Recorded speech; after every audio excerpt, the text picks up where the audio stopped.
So this is my bigger capacitor. It's a 15 to 150 picofarad one, and the spacing is much higher, but here on this one. So this is pretty much QRO capable. This one here is the smaller one. I'm not sure how many watts it can handle. Maybe QRP only, 10 watts maybe, something like this. It's pretty good and solid, this one. Good quality.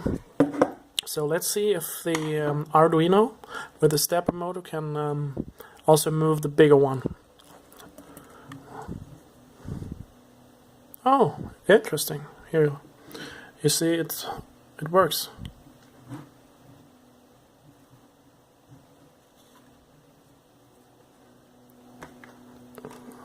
Let's change the rotation, the direction here.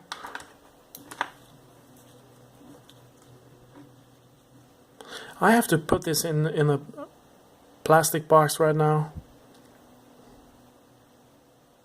So now I mounted that a bit crappy here with a cable connector, but I just wanted to make sure that this motor can handle this big capacitor. Working pretty good so far, so stay tuned. This is John DK9JC, November 1 JJC 73. Bye bye.